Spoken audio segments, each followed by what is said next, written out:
Hello and welcome to another edition of Third Element Live. We are going over some AI readiness strategies today. So for those of you that are just joining in, if you're joining in live, I have the ability to see your comments.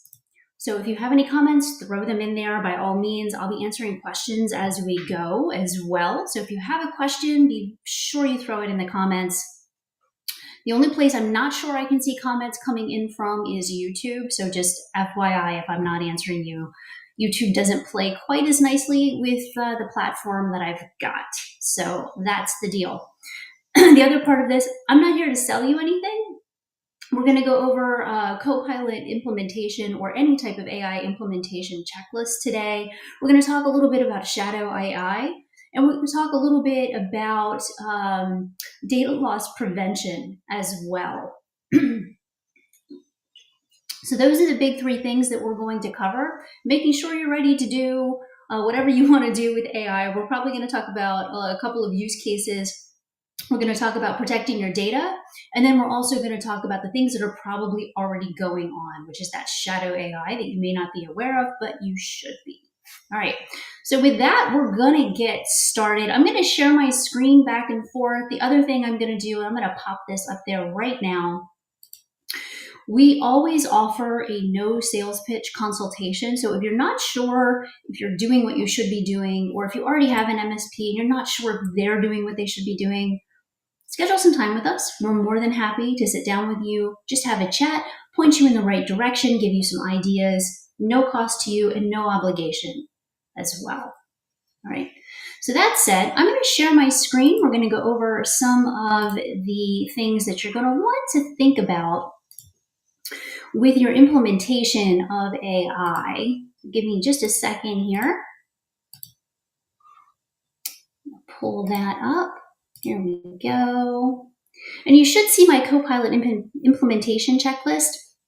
If you do not have one of these and you would like one, again, feel free to send me a message through here, or you can DM me directly, or you can always hit our website. Let me get that up for you as well. There you go. There'll be more content there, but you can also fill out a form, send me your information, and I will be more than happy to send you any of the content pieces that you see here today.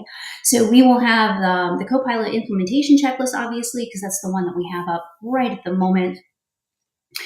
So things that you want to think about if you're, sitting down thinking, hey, AI is the new biggest thing. There are, all kinds of uses that I can think of to use this thing for, or maybe you want to implement Copilot, whatever that is. And in fact, let me tell you why I'm going to recommend Copilot. And it's not just because we're, a Microsoft reseller or anything like that. With any AI piece, doesn't matter which one it is, doesn't matter if it's as simple as Canva, because they actually have AI in that, doesn't matter if it's your CRM, doesn't matter what piece of software that you're using. If they're using somebody else's AI engine, they're going to take your data and put it into that engine. And you have no idea past that point where your data is going.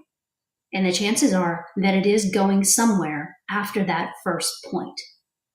So if you're already using AI and it is not Copilot, it is not Microsoft, it is not specifically ChatGPT, it's not specific to one organization, and it probably is not, you're going to have to really look at the fine print of where your data is going, right? So that's step number one. If you are using AI, make sure you know where your data is going.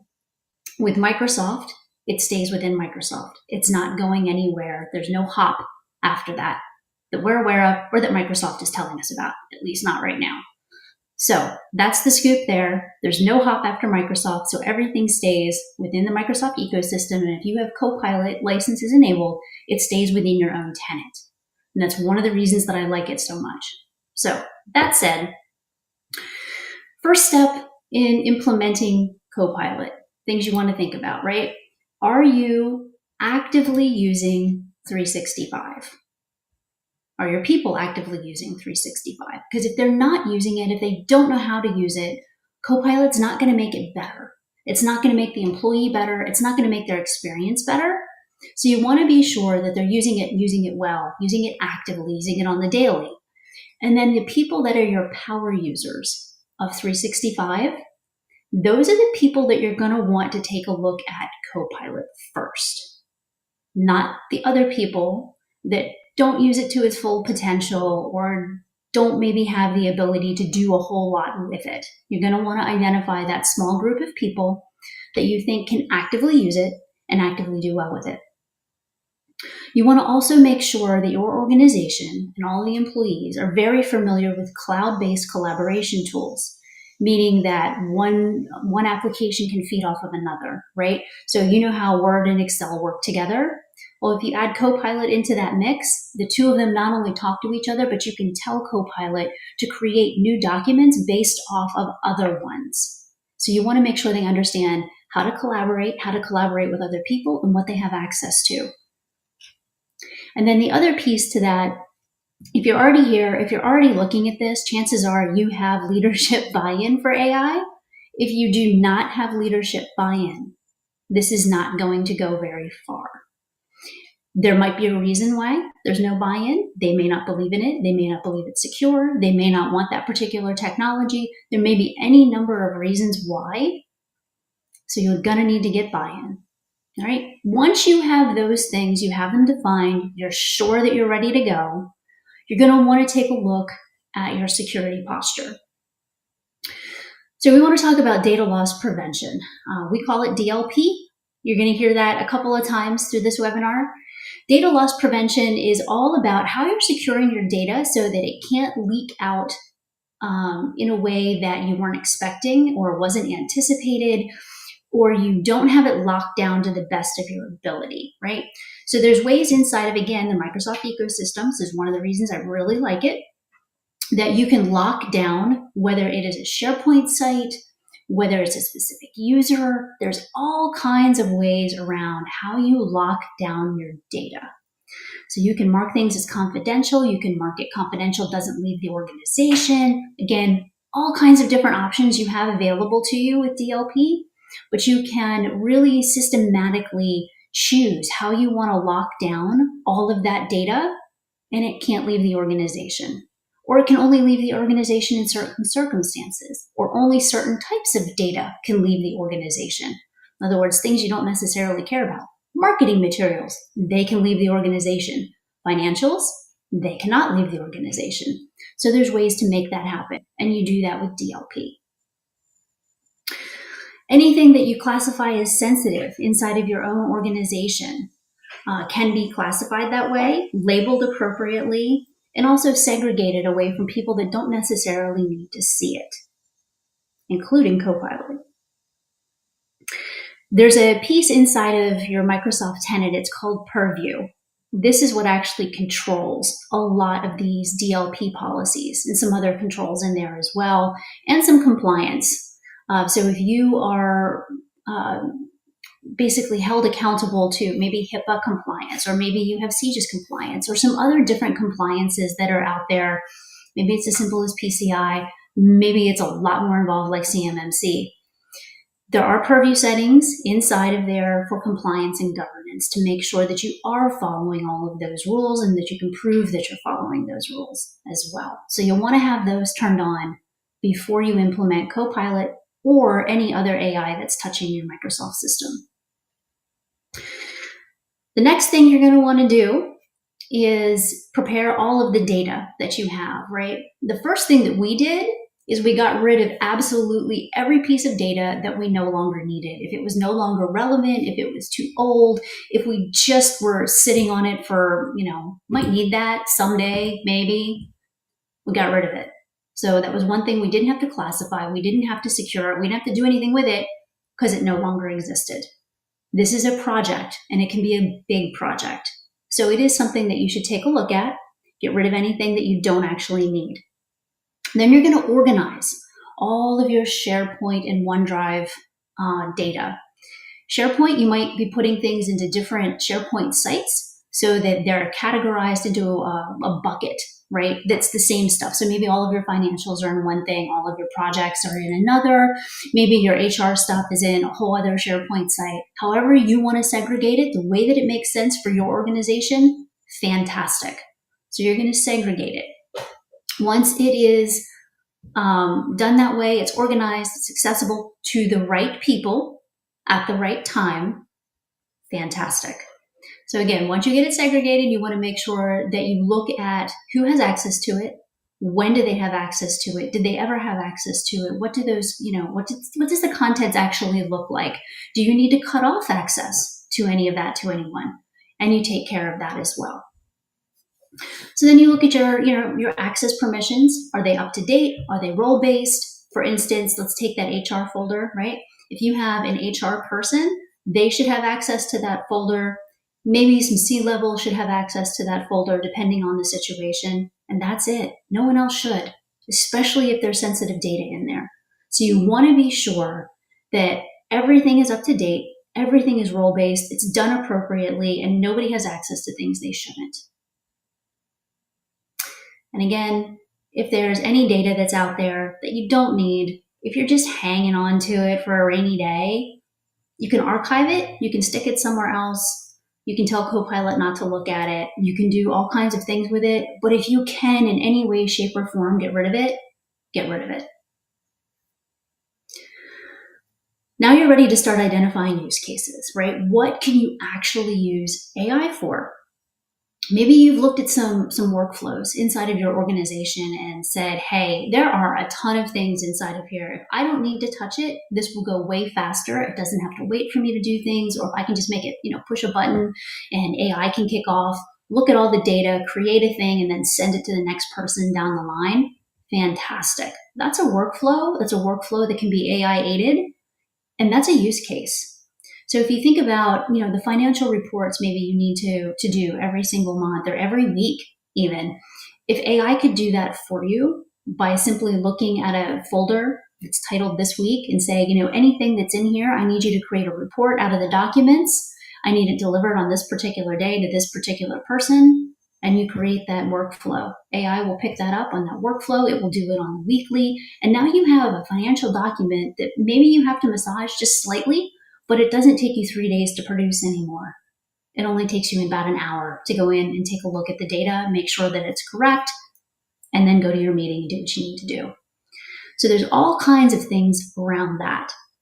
One of the other big key things that it can do, right now, I'm literally sitting in a meeting because I'm doing a webinar, right? If you're in a Teams meeting, what it would allow you to do, maybe I invited 10 people to this Teams meeting. Maybe 3 of them, it's really only an FYI for them. They don't necessarily need the data. They're not actively participating in the process, but they just need to read over the notes, right? They can actually send their AI to this. It's not like the Fireflies agent. It's more like, hey, I need you to follow this meeting, which means that it's going to take notes. It's going to look at all the key things. If there's anything in there that they need to be aware of, it actually sends them that information. Whether it's to-dos, whether it's identifying, if anybody calls them out specifically, it'll put that in their notes. There's all kinds of neat things that AI can do for that. And then you literally can stop going to some of the meetings that should have been an email. So there's that. Look at your pain points that you have and talk to your people. There are plenty of places where you can probably identify a really good use case for AI based on the pain points that you experience. Now, it can be anything from, hey, we could really use an app to do XYZ. And you might be able to create that app or agent inside of Teams to do that for you, which is a great way to use Copilot.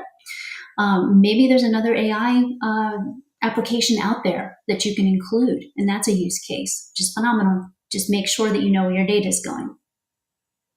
But talk to your people. They will be able to tell you where the pain points are, what takes them the most amount of time, what's reasonable, what's not.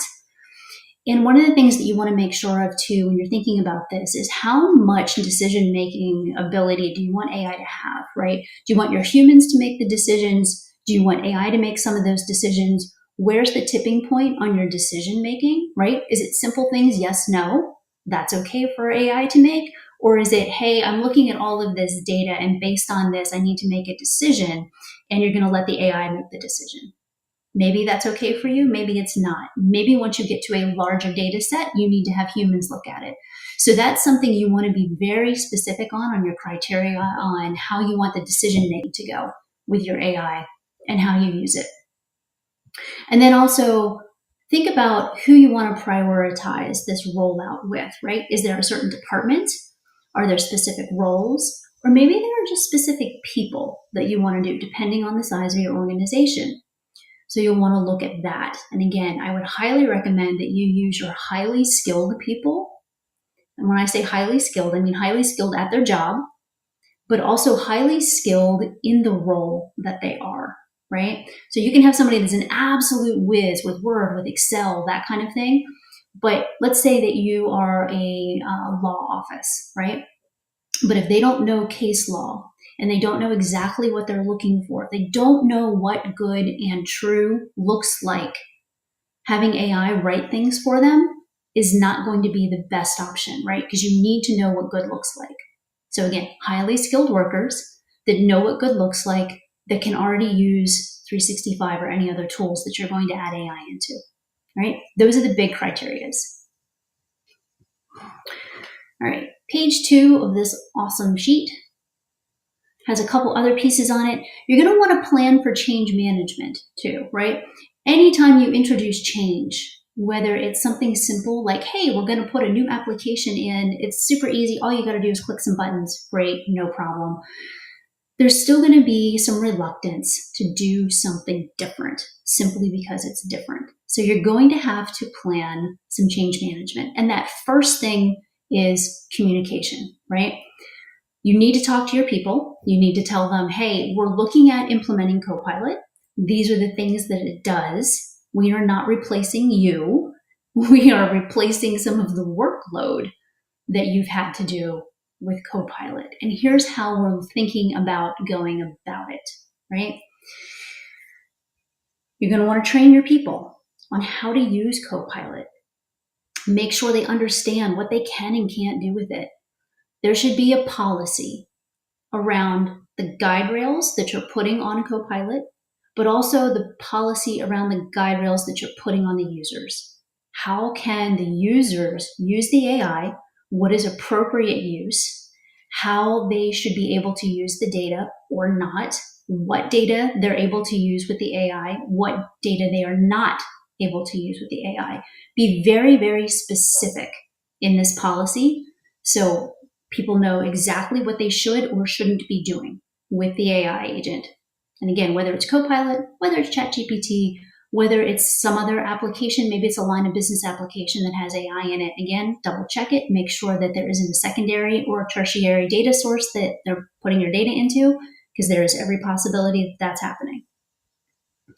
Once you have those things done, you're going to identify your internal champions. Those are going to be your power users, your highly skilled people that know their job, know their role, highly skilled. And then you're going to essentially give them access to it.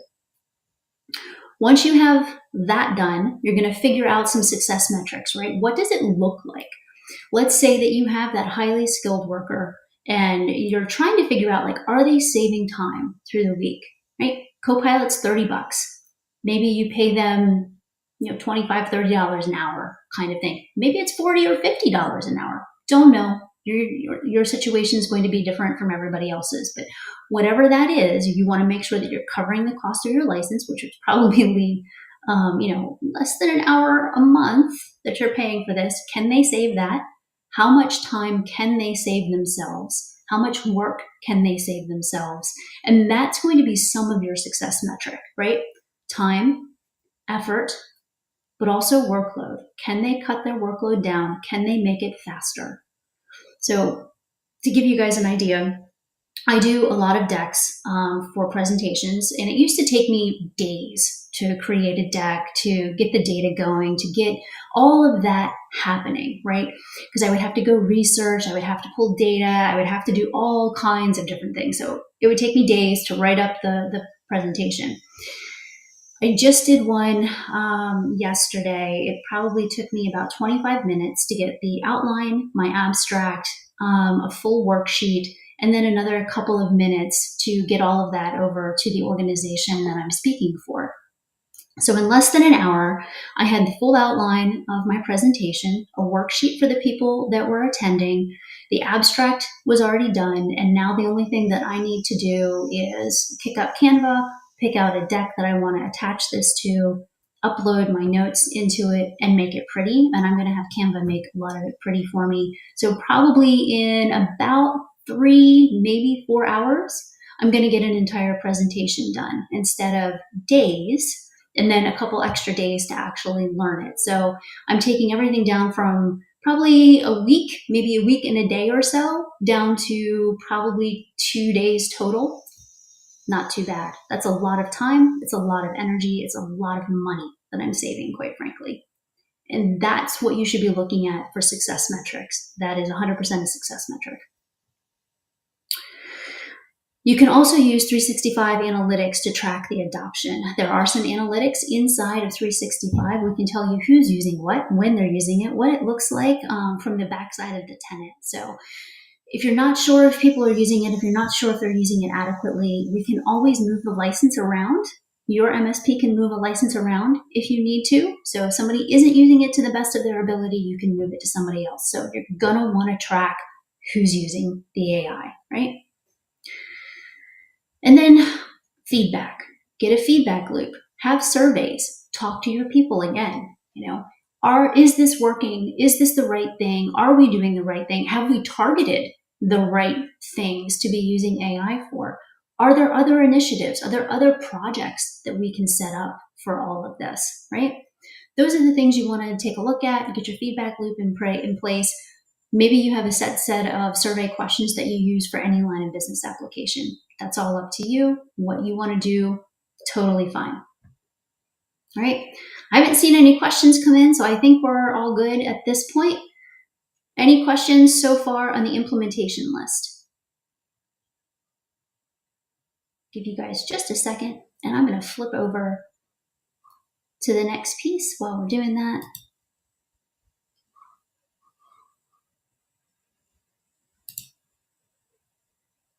And I'm going to reshare. And I want to talk about hidden AI next. Because a lot of people think, oh, well, we're not using ChatGPT, we're not using, Copilot, so it's fine. We don't need to think about this. We don't need to deal with it, right? I guarantee you probably half of your organization is using AI in some way, shape, or form. They might be using Copilot in their browser. You can use it directly in Edge. All you need to do is sign in with your 365 account, and poof, you have access to Copilot. It is secured once you log in to the browser with your 365 account. If you have not logged into your 365 account, it is not secure. So you want to be very sure that if your people are using it, they logged into the Edge browser with their 365 account, not their personal one, their 365 account from your organization, and that way it is at least secured there, right? ChatGPT, if they're using their personal one, your information is gone, and there's no putting the genie back in the bottle at that point. If they're feeding it into Gemini, it's gone. There's no putting the genie back in the bottle. You've got to be very, very careful with who has access to what they're doing with it. Get a policy in place, talk to your people, communicate, make sure they know what the expectations are, what their responsibilities are with the data. Because people don't think about it. They're doing a thing, they're trying to get their work done. This is the shortest way to get that accomplished. And if they can use AI to do it, they're going to do it. So that said, you have hidden AI in your organization. It's just a matter of figuring out who, where, when, and what has been leaked, right? So let's talk about what shadow AI actually is. It's a lot of what I just talked about, right? It's any AI that you have not personally said, hey, we've got a policy for this. This is what we're using. This is what we're allowed to use it for, and that's it. Everything else is shadow AI. Your data is going into it. It might be confidential data. I don't know. You don't know. That's the problem, right? Is it a risk? 100%. You are going to experience data loss in some way, shape, or form. And again, this isn't people that are trying to be destructive. These are people that are trying to get their work done. But they're feeding your data, confidential data, client data, financial data, all kinds of fun types of data into an LLM or a large learning model of AI that probably isn't secure, might be their personal one, could be any number of things, but it's going from your organization to an AI agent, and you don't know where it's going after that.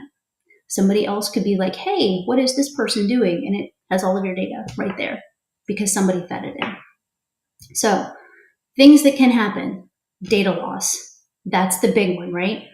They're going to copy paste confidential information. Again, this is to get their work done, not to be destructive, into AI, which can then store, reuse, train its model, do all kinds of fun things with that data. And then anybody, anywhere can reuse it. Not the best option. There's also compliance violations, right? If you have GDPR, HIPAA, any type of internal data handling policy, those have just gone out the window. They're gone. They have broken all of them, right? Compliance is gone at that point because they've used AI that is not following the rules, the regulations, and the compliance needs of your organization. There's also a significant lack of visibility, right? If the IT team that you have, whether it's internal, whether it's an MSP, if they don't know you're doing this, they cannot secure it. They can't even help you secure it because they don't know it's happening. So again, policy in place, make sure your people know what is appropriate, what is not, what can be used, what can't. This also widens and deepens the attack surface that you have. So one of the biggest things for any type of attack that happens, this is why phishing is so incredibly useful, right? And a lot of it is targeted. If we have the data to be able to target somebody, right? We know who you are, we know where you work, we know some information about you. It's super easy to send you a phishing message. If I can just garner that by asking AI a question and ask it things that, it would know about you and what you're doing and how you're using your data and things that you're working on right now, it'd be super easy for me to send in a phishing email, get you to click on something, and have access to your entire system very, very quickly, just based on something that somebody fed into AI. The other thing that you want to be careful of is a lot of the AI models that are out there. In fact, I just saw somebody do this yesterday. They had fed in some of their data safely into something that they have paid for. So it's contained in this particular situation. But it came back with inconsistent output. Same information in a couple of times, different outputs every single time. And one of the times it actually just made up information, right? So AI isn't always correct in what you're looking at, and especially some of the other models out there. And I'm not saying Copilot is always correct. The nice thing, though, about Copilot is when you do ask it a question, or if you ask it for data, it will come back with references. So much like, an encyclopedia or something like that, you're going to get nice little footnotes so you can go out and double check the data. Not every model does that. So what we have found is we've seen it in legal a good bit. A couple of the paralegals have written some memos, that type of thing, reference cases that don't exist because that's what AI put in there. So they copy pasted that into a legal memo and the case never existed. They got censured. That was ugly. We don't want to do that. So inconsistent outputs are definitely a thing. And again, this is why you have to be a highly skilled person to be able to use it, or make sure that you're using the right model for your organization that has some references in it. And again, not every employee should use AI. If you don't know what you're doing, if you don't know what you're looking at, it's very, very easy to take a look at one of those inconsistent outputs and use it as for realsies information. All right, so how to stop this from happening, right? Audit your environment. Can you do this? Can you do this as somebody that isn't IT related, right? Ask your people, who's using AI? Nobody's getting in trouble here, folks. I need to know who's using it. And everybody raises their hand, right? Great. Where is it going? Where are you using it at? How are you using it? What does that look like? Just ask. Ask them. That's a great way to start that audit, right? You can also review browser histories, app usage reports, Microsoft Defender or third-party tools can be used to detect some AI stuff because we can kind of sort of see where it's going. There are some other applications that we can use. We specifically, probably your MSP, your internal IT as well, can take a look at that kind of thing and know, like if everybody's like, no, we're not using AI, use the tools to verify that that's the case. Again, survey your teams, ask people what they're using, why are they using it, and then identify some common pain points, right? Because you might have people say, yeah, I'm using AI, here's what I'm using it for, and you're going to hear that on repeat a couple of times. If that's a pain point, implement something that can solve it, right? But do it safely. And then you're going to check for your data exposure, right? Look for signs of sensitive data being copied into AI tools, right? Maybe there's customer info, financials, that kind of thing. How do you look for that though, right? You can go out and ask ChatGPT, what do they know about your company? What do they know about your clients? What do they know about you, right? Just go ask it. See what's actually out there. That's one way to check. Not the best way, a little scary, but that's how you look, right? Make sure you implement that DLP, right? You're going to put those policies in place. You're going to monitor that. You're going to look for risky behavior. You're going to look for people that are making some maybe not so great decisions along the way, right? So you're going to put that in place.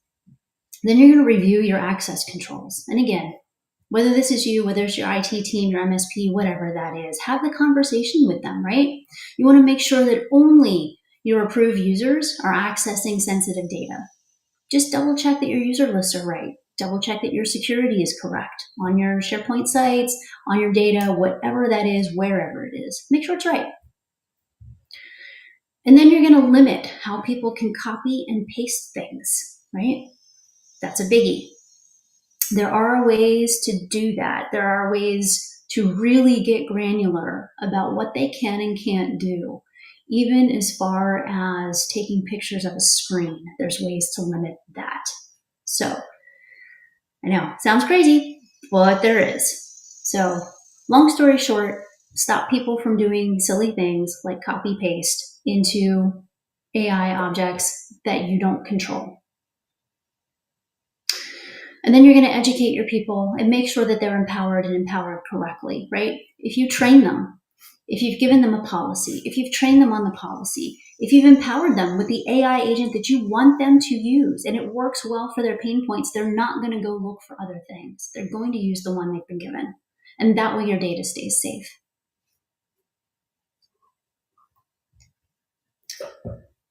Again, put a policy in place. If you need one, shoot me a DM. Be more than happy to give you one. I'll give you our base one. You can adjust it however you want. Send it to your legal. They can adjust it as well for you.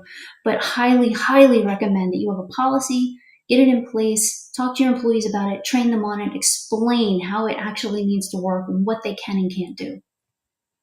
Use Microsoft Purview. Get everything in place that needs to be in place. Make sure that your data is labeled appropriately. Get it into the right places. Make sure the security is right? Then update all of your acceptable use policies and make sure that AI is mentioned in there too. All right. And then things you want to include in an AI usage policy. What's approved? What are they allowed to use, right? What are the guidelines for sensitive data? Can they use it? Can they not use it? In what cases can they use it if they can? What are the rules for sharing AI content, right? And when I say share, it might be sharing from your internal organization into AI or the use of AI content that's been created for them, that they haven't humanized. It's just straight out of AI, right? It's not actually their work at that point. It's AI. What are their reporting procedures for unauthorized tool use? So if Mary walks by Bob's desk and see Bob using a tool that he shouldn't be using, what's the appropriate way of doing that? Does Mary talk to Bob? Does Mary talk to IT? Does Mary come to HR? What does that look like in your organization? What is appropriate? What's not? Figure it out. You're going to have to do it because it's going to happen. And then what does training and education look like in your organization? Do you already have a method? Great. Just add this in. Make sure that your data privacy and security is put in there. how it actually functions, and the ways that your users have to interact with it, right? How you monitor and audit. What is that going to look like? How is that going to happen? Are you going to do it with IT? Are you going to do it with tools? People need to know how it's going to be monitored, right? So make sure that you do that. And then you need to have an AI vendor management and vetting process, right? If you already know that there are some AI vendors out there, they're building all of these really cool things, but they're using somebody else's model out there. Now they're taking your data, they're passing it to somebody else's model.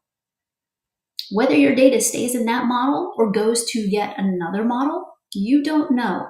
So you're going to have to manage those AI vendors. You're going to have to vet them appropriately. You're going to need a huge checklist of things to ask them and make sure that you know where your data is going and do your due diligence. If you don't do your due diligence, your client data gets out, your client finds out about it, or it's GRC data, whether it's governed in some way, shape, or form, you're going to end up getting fined. You're probably going to lose a client. You may lose more than one client because of it. Don't do that. Just create due diligence process, vet your vendors appropriately, make sure that you know where your data is going, right? And then create a situation for feedback and improvement for the entire policy, right? How can your people give you feedback and you keep improving month over month, year over year? AI is changing so fast right now. You need to have that feedback policy, because it might be that Copilot's working great. It may work great for a year, and then something else may be like the newest, bestest thing ever, and you want to go to that, right? But you need to have the feedback for that, and you need to have a way to improve. So make sure you have that. All right. Everybody's still good. Everybody's still following along. All right. Fantastic.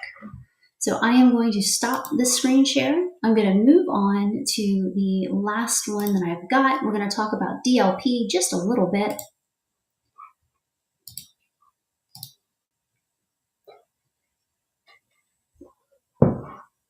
So we've talked a lot about data. I know it's kind of funny that we've talked about AI just a little bit. We've talked about data a whole lot. Because AI uses so much of your data, you do need to make sure that that data is secure before AI touches it, right? In order to do that, again, because so much of the world is using Microsoft, we want to make sure that you have DLP in place, ways to secure the data.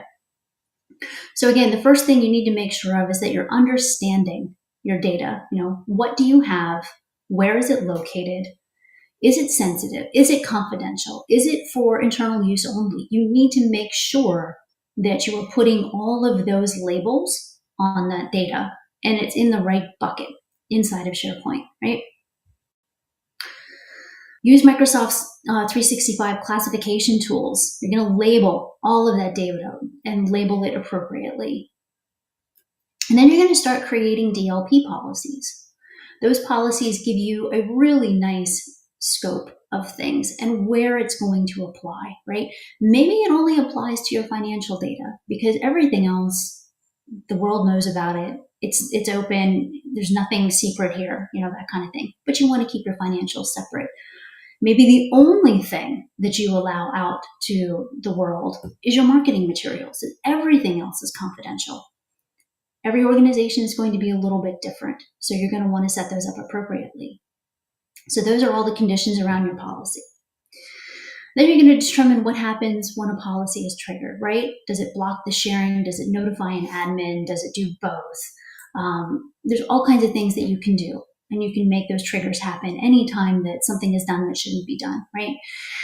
So, for instance, we have DLP in place. We had somebody that attached a document. They weren't thinking about it. They tried to send it out. It wasn't encrypted when they tried to send it out via email. DLP blocked it, said, hey, we can see what's in here. We're going to block this. It informed the user. It informed our admins. Our service team was like, hey, we see this is happening. You need to encrypt this. Shame on you. It wasn't me, by the way. And then you're going to test all of these things and keep refining it until you are satisfied, right? Microsoft has testing tools. You can test 365 security inside of there to simulate the policy, ensure that it's working as expected before you put it out into the wild. And then if you need to make any adjustments, you do so. The other thing that we suggest is that you map to some type of framework. I don't care if it's NIST, I don't care if it's CMMC. We like to use CIS because it crosswalks into pretty much everything. If you map that way, CIS Control 3 is data protection, all about data protection, what that looks like. Control 13 gives you all of your DLP stuff, right? Control 14 is controlled access around all of that. So there are very specific things in CIS that give you the ability to conform directly to a framework and some best practices within 365. So always recommend best practices. Do the best that you can with the tools that you have, right? And then you need to figure out a way to monitor and report all of this activity. Well, thankfully, you can do that from within inside of 365. You're going to check your DLP reports. Probably your IT or your MSP is going to monitor that for you, give you reports if you need it, or let you know anytime something happens that shouldn't be happening, right? And that's really it. That's all there is to DLP at the end of the day. Set up your policies, make sure that they're working properly, deploy them, and then make sure if anybody tries to violate them, they're made aware of what happened, how to not do it again, and or an investigation is launched into why they did it in the first place. Right? Well, friends, this is really all I have. I am going to stop sharing my screen, and I'm going to remind everybody that we do a no sales pitch consultation. This is a let's take a look at what you have, let's answer the questions that you have, let's make sure that you're getting your needs met as far as what Microsoft has, what they don't, what can you do with AI, right? Maybe you have another line of business application that you just like somebody else's eyes on. We're happy to do that. Let's make sure that you're safe. That's all I've got. I hope you have a great rest of your day, and I will see you next month for our next topic. Bye-bye.